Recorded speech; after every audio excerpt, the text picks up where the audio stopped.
Atlanta looks like vibes online, then real life shows up. Everybody thinks that Atlanta is just vibes until they're stuck on I-285 at 6:47 p.m., the gas light is on, and they're having a full-blown "how did my life get this complicated" moment. And don't get me wrong, the vibes are real. Rooftop brunch in Midtown, love those. Beltline jogs that somehow turn into a 2-hour happy hour. You'll come here for a weekend and swear that you have found your new personality. But here's what I've seen over and over as a local real estate professional. Atlanta will upgrade your life or quietly drain it. Same budget, same job, totally different outcome. I have watched people move here and thrive. New routines, new friends, weekends that just feel easy. And I've watched other people burn out fast, exhausted, disconnected, counting down their lease like it is a prison sentence. And the crazy part is, both of them swear that Atlanta tricked them, right? Atlanta did not trick them. They just moved to the wrong version of Atlanta because Atlanta isn't hard. It's conditional. If you understand how this city actually moves day to night, neighborhood to neighborhood, it works. But if you don't, it is going to feel like you're doing everything right and still losing. And by the end of this video, one of two things will happen. First, either everything clicks and you will know exactly how to choose your Atlanta, or two, you'll realize that this city might not be the match that you thought it was. Either way, you're going to leave smarter than you came in. All right, let's get into it.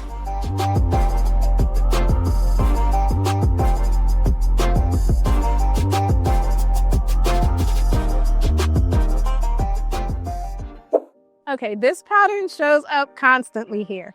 Two people move to Atlanta around the same time. They've got similar budget, similar jobs. On paper, you would think that they're gonna live similar lives. But 6 months later, they are living in completely different cities. It really blows my mind. I've literally seen this happen with clients and coworkers who relocated together. One person feels settled. Their Saturdays feel easy instead of rushed. They have their coffee spot.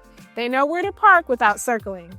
They have discovered the rhythm. But the other person, they're always moving and somehow never getting anywhere. They're always tired, always behind, saying things like, "I thought this would be easier," but they can't quite explain why it isn't.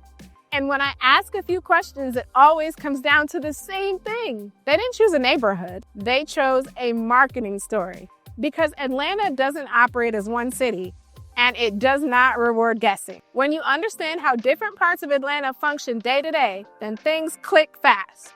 But when you don't, it feels like nonstop hustle with nothing to show for it. So, the first thing we need to break down is why Atlanta feels like multiple cities stitched together. Because once you see that, everything else makes sense. People move to Atlanta expecting one rhythm, one lifestyle, one version of daily life. That expectation does not survive contact with reality. Atlanta is a stack of different cities sitting on top of one another, and which one you land in quietly decides how your days feel. So I had a client relocate from Chicago who swore that they wanted city energy.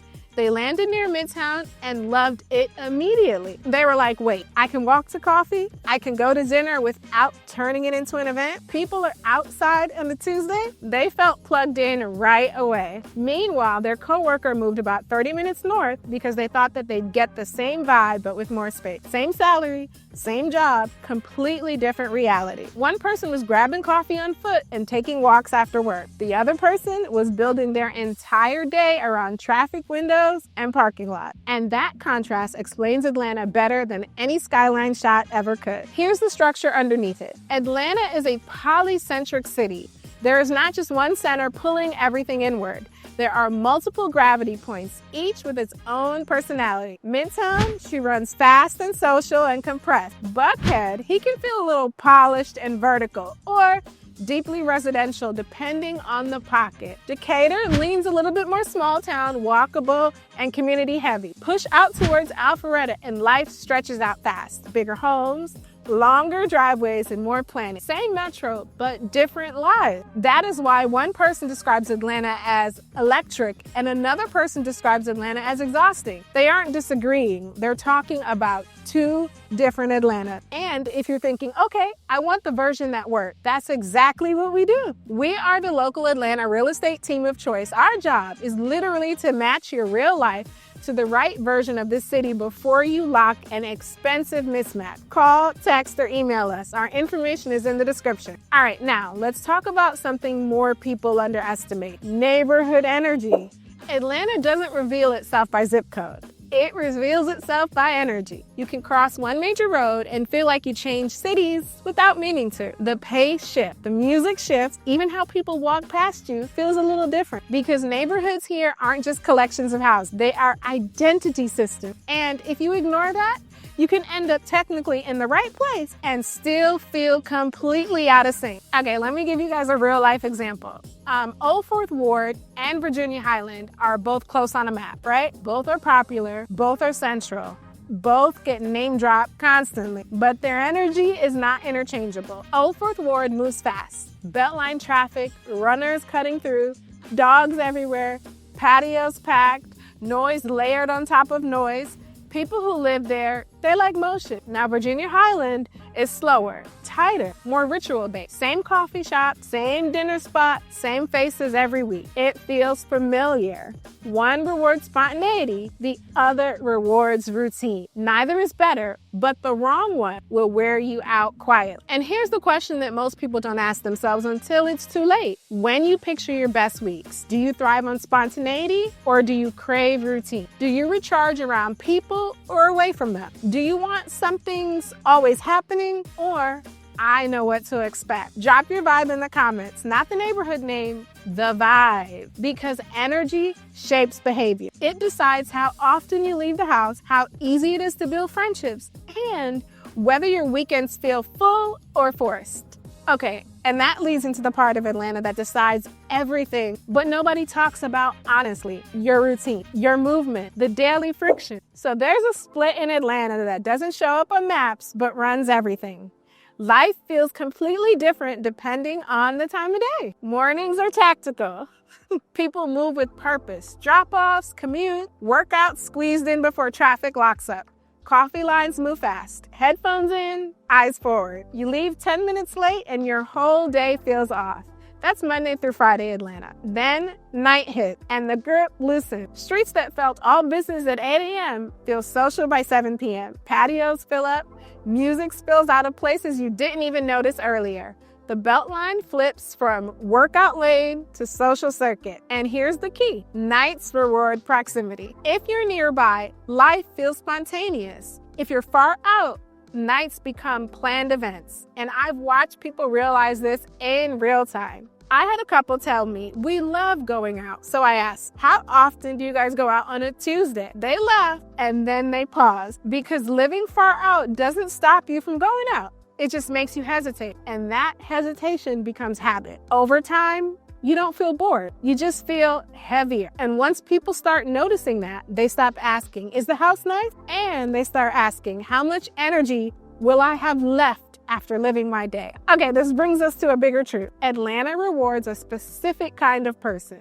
Atlanta rewards adaptable, self-aware people who are realistic about how they actually live. The people who thrive here don't pick neighborhoods based on height. They pick them based on a routine. They're good at trade-offs. They understand that flexibility is a superpower here. Hybrid schedules, adjustable start times, the ability to avoid peak hours. Those people unlock Atlanta fast. Their days feel lighter, their weeks feel more manageable. The city starts working for them instead of against them. On the flip side, Atlanta quietly punishes rigid expectation. If you need everything to be walkable, spontaneous, and dense all at once, frustration, baby, is gonna build fast. If you expect the same energy everywhere, disappointment is going to creep in. This isn't a plug-and-play city. It's modular. You have to assemble it correctly, or you swear that something's broken. And families, singles, couples, and remote workers all thrive here when they stop copying someone else's Atlanta and build their own. Okay, now let's talk about what most living in Atlanta videos completely skip: the real estate reality underneath all of this. Okay, so most Atlanta videos stop right when things get interesting. They show rooftops, they show park, they show pretty street. They end like, so yeah, Atlanta is great, but here's what they don't explain: Atlanta's market doesn't reward vibes alone. It rewards understanding patterns. Here's the split. Atlanta is a certainty-driven market for newcomers and value-hunting market for local. Relocating buyers cluster around familiar names, polished areas, strong school narratives, and commute logic that feels safe. Those areas move fast and carry premium that often have absolutely nothing to do with the house itself. Locals, they quietly buy near the edges of these zones where lifestyle access is similar, but perception hasn't caught up yet. I see it in showing. In high certainty areas, homes feel staged, turnkey, confident. Just outside the spotlight, you'll see more character, fewer upgrades, and often more room to negotiate. Same metro, same economy, different buyer psychology. Okay, quick pause. Are you a certainty person or a bet early if the lifestyle fit is right person? Drop it in the comment because that one answer predicts a lot. And here's the truth. Many relocators make a conservative first move, then move once again they understand Atlanta. That second move is usually where they feel at home. The goal is to shorten that learning curve so you don't have to pay twice to get it right. All right, now let's talk about the part that people get wrong the most. Cost. People talk about Atlanta like affordable is a yes or no question. It's not. Cost of living here isn't just what you pay, it's what you carry. Here's the trap. Someone moves here because the house is cheaper than where they came from. More space, more upgrades. They feel like they won. Then the lifestyle invoice shows up. Longer drives, more gas, more time, more planning, more, we'll do it another time. The savings didn't disappear, it just moved categories. And you notice in the small moments. Filling the tank again, sitting through another light cycle, timing dinner around traffic instead of hunger, choosing delivery because you are tired of driving. That friction doesn't show up in a mortgage payment, but it shows up in your daily life. This is why two homes with the same price tag can feel wildly different to live in. And once you stop looking at the cost in isolation, there's one last truth that you need to hear because most living in Atlanta videos aren't going to tell you that part. Most videos show Atlanta when everything is working. Perfect weather, empty sidewalks, no traffic, no context. But real life is Tuesday at 6:47 p.m. with a half tank and a decision to make. Here's what people don't tell you. Atlanta is not a city that carries you. It is a city that you have to participate in. If you wait for it to entertain you, you're going to feel fragmented. If you plug in intentionally, it opens up fast. Atlanta is a city of pockets, patterns, and timing. It's quiet streets, 5 minutes from chaos. Old institutions next to cranes, strip malls hiding some of the best food that you're going to eat all year. Atlanta isn't trying to be anywhere else. If you move here expecting it to perform for you, you're going to hate it. If you move here ready to learn its rhythm, you might fall in love with it. And that brings us to the real closing question. It is not, is Atlanta good? It's, does Atlanta fit you? Atlanta doesn't reward hype. It rewards alignment. Atlanta isn't one thing. It is a collection of rhythms, trade-offs, and daily choices that either work together or quietly grind you down. When people love living here, it's not just because they get lucky. It's because they understood how the city actually functions and made decisions that matched real life, not a highlight reel. I'll leave you guys with one real story. I had a couple move here convinced that they wanted the biggest house possible. They got it. 6 months later, they called me exhausted. Not because the house was wrong, because the routine was wrong. Their second move wasn't about upgrading. It was about reclaiming their time. And once they got that right, Atlanta clicked. That's exactly where we come in. We're the local Atlanta real estate team of choice. We help people cut through the noise, avoid mismatches, and land in the version of Atlanta that actually works long-term. So if you're relocating, buying, selling, or just trying to make sense of where you fit in the city, call us, text us, or email us. Our contact information is right in the description. And if this video helped you see Atlanta more clearly, don't stop here. Jump into our Living in Atlanta playlist, because the next video breaks down exactly how to choose the right area for your lifestyle, not just a popular one. Glad you guys spent a few minutes with me, and I will catch you guys in the next one.